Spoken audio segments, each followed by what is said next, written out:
The world is again witnessing a surge in violence that stretches from the Middle East to Africa. Israel has reportedly killed Iran's top security chief, marking a major development in the ongoing war that has already disrupted the Gulf and international energy routes, including the strategic Strait of Hormuz.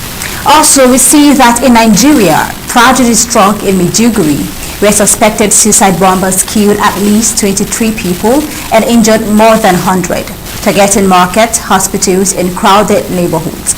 From state-led conflict in the Middle East to terrorist attacks in Africa, civilians are bearing the brunt, and global leaders are under pressure to respond.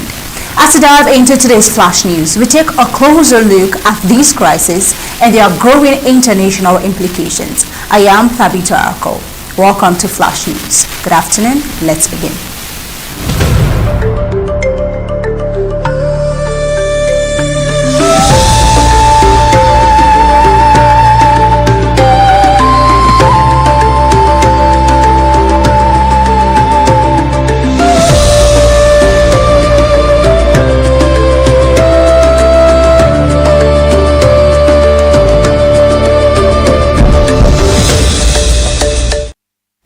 Israel's defense minister, Israel Katz, says Israeli forces have killed a top Iranian security official and the head of a key paramilitary group in overnight airstrikes as Iran stepped up attacks across the Gulf region. Katz said the Israeli military had eliminated Iran's security chief Ali Larijani, along with Gholam Reza Soleimani, who led the besieged militia.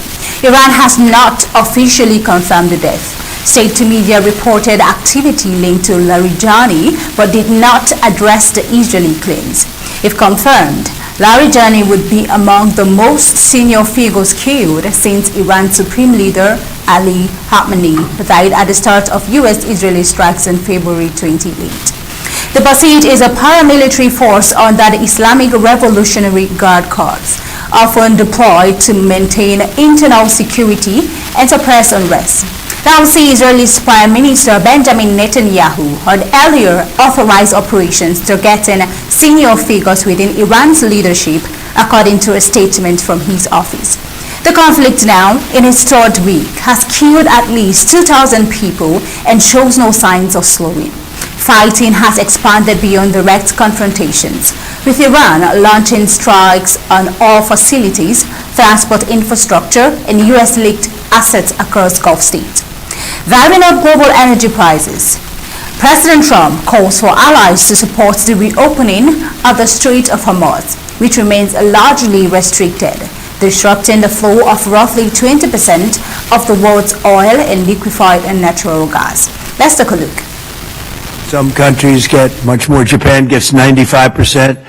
China gets 90%. Many of the Europeans get quite a bit. South Korea gets 35%. So we want them to come and help us with the Strait. Numerous countries have told me they're on the way. Some are very enthusiastic about it, and some aren't. Some are countries that we've helped for many, many years. We've protected them from horrible outside sources, and they weren't that enthusiastic. And the level of enthusiasm matters to me. We have some countries where we have 45,000 soldiers, great soldiers, protecting them from harm's way. And we have done a great job. And when we want to know, do you have any minesweepers? Well, we'd rather not get involved, sir. I said, for 40 years we're protecting you, and you don't want to get involved in something that is very minor? President Donald Trump has called for unconditional surrender. Is not calling for allies to support the war. But what are their responses to this? U.S. allies have so far resisted calls for Donald Trump to support efforts to secure the waterway, sparking response from the U.S. president. European Union said they are not supporting this and they would not be disseminating military to the Strait of Hormuz. But President Trump, in a rebuttal, has made this statement. Let's watch. 2 weeks ago, I said, why don't you send some ships over? And he really didn't want to do it. I said, you don't want to do it. We've been with you. You're our oldest ally. And we spend a lot of money on NATO and all of these things to protect you. I mean, we're protecting them. We're working with them on Ukraine. Ukraine's thousands of miles away, separated by a vast ocean. We don't have to do that, but we did it. Well, Biden did it. I mean, I have to be honest with you. It's three. Biden got taken to the cleaners. But we worked with them in Ukraine. We don't need to work with them in Ukraine. And then they tell us that we have a mine ship around, and they don't want to do it. I think it's terrible. No, I was very surprised. I told him, we requested 2 aircraft carriers, which they had. Still on, overnight, Iran fired missiles toward Israel, demonstrating continued long-range strike capability despite sustained bombardment by U.S. and Israeli forces. In response, the Israeli military launched a fresh wave of strikes targeting what it described as Iranian government infrastructure in Tehran, as well as positions linked to Hezbollah in Beirut. Israeli officials have indicated preparations for several more weeks of sustained military operations. Now, this is development coming in from Iran. We're seeing the disruptions in economy and not just the loss of life of civilians. Now, away from that, there is a disheartening situation that unfolded in Nigeria's Maiduguri. Over 100 injured, at least 23 people have been killed and 108 injured in a series of suspected suicide bomb attacks in Maiduguri, authorities said. In the wake of the event, President Donald Trump took to his Truth Social, condemning the attack while demanding urgent attention and action by the Nigerian government. He says the situation in Nigeria is a total disaster. Massive, coordinated suicide bombings tonight in Maiduguri. He says a hospital, a major market, the post office, all hit. Many innocent people killed. Now, this is what he's saying that happened right here in Maiduguri. Police say, let's take a look at the scene of the incident.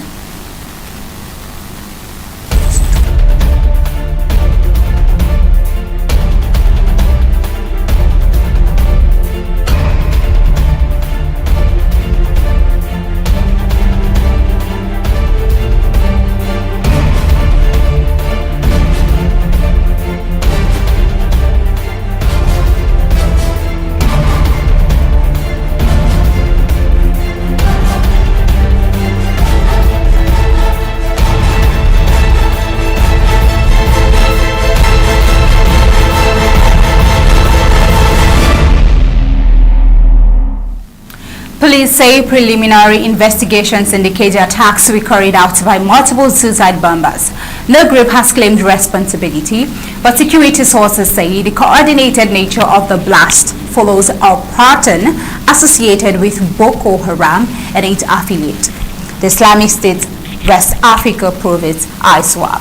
Security has been reinforced across the city with increased patrols and an ongoing investigation aimed at preventing further attacks.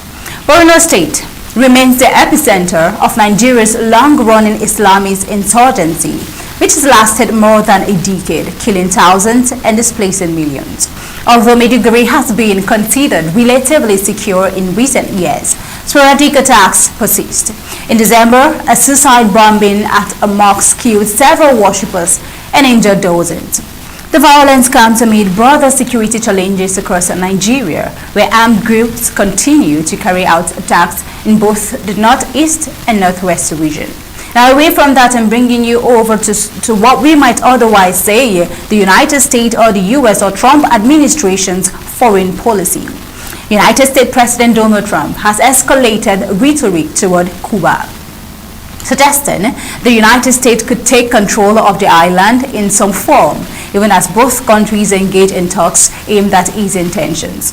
Speaking to reporters on Monday, President Trump indicated broad authority over potential U.S. actions toward Cuba, describing the prospect of taking the country as an honor.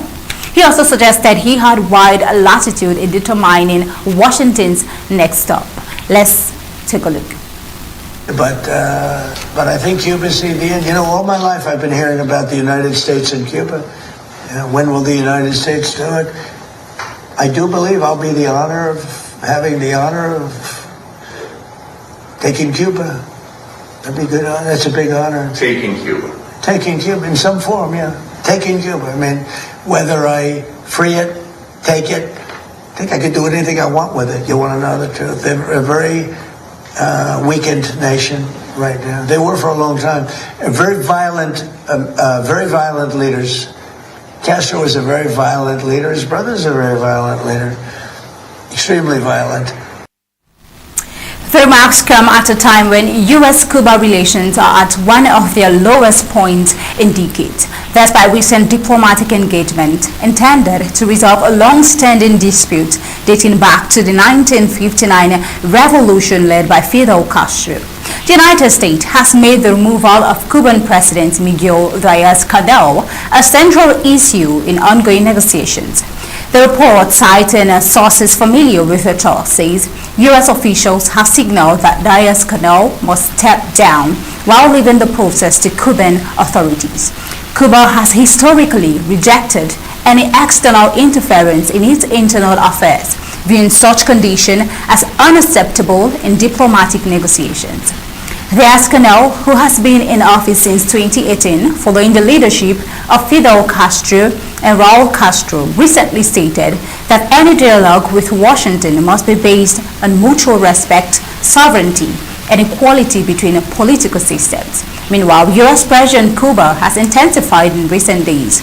Washington halted Venezuelan oil shipment to the islands after the reported removal of Venezuelan leader Nicolas Maduro, worsening Cuba's already fragile energy situation. Cuban authorities say the country has not received oil shipments for 3 months, forcing strict energy rationing.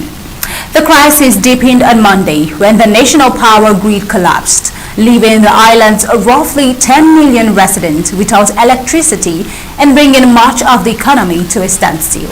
Trump has also linked Cuba to broader geopolitical tensions, indicating that U.S. priorities currently remain focused on Iran before shifting attention to Havana. While successive U.S. administrations have criticized Cuba's communist government and human rights record, Washington has long upheld its commitment not to invade the island. This position stems from agreement reached with the Soviet Union following the Cuban Missile Crisis. The White House has not outlined any legal framework that would justify direct intervention in Cuba. Meanwhile, we see that the Cuban government has yet to officially respond to the latest remarks. This development coming right here in Cuba. Tensions are rising. Tensions are rising in Cuba, in Iran, in Nigeria. Same thing is going on here in Pakistan as we move over to this new development coming over from Pakistan between the war with Pakistan and Afghanistan. Taliban authorities say over 400 people were killed and 250 injured in an airstrike on the Umid Drug Rehabilitation Hospital late Monday, marking a major escalation in tensions with Pakistan. Pakistan rejected the claims as false, stating it forces targeted military installations and terrorist infrastructure during precise counter-terrorism operations. Islamabad dismissed Afghan allegation as misleading and said operations would continue until threats were eliminated. The strike occurred hours after China urged both nations to avoid escalation and return to negotiations. The conflict, which erupted last month, is the worst in decades between the two countries sharing a 2,600-kilometer border. Taliban officials reported that 3 bombs struck the hospital while patients and staff completed evening prayers. The facility suffered severe damage, with multiple buildings destroyed and fires burning into the morning. Casualties include mostly civilians and patients undergoing treatment. In situations like this, civilians bear the brunt. Pakistan's Information Minister Ataullah Tarar cited secondary detonations at the site as evidence of military targets, asserting that ammunition depots had been hit. Both sides have claimed heavy damage to the other, but independent verification is not available.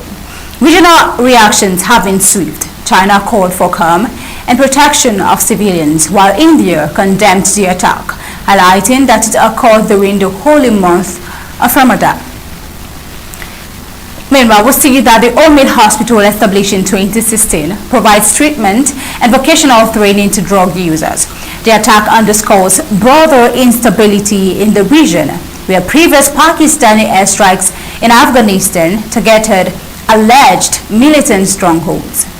And Kabul has been accused of harboring insurgents attacking Pakistan. And this is tensions rising over between Pakistan and Afghanistan. So until next time, we'll be drawing the curtain onto this flash news right here. Do ensure to stay tuned for Undaunted at the top of the hour, 8 p.m. Do have a pleasant day and stay safe.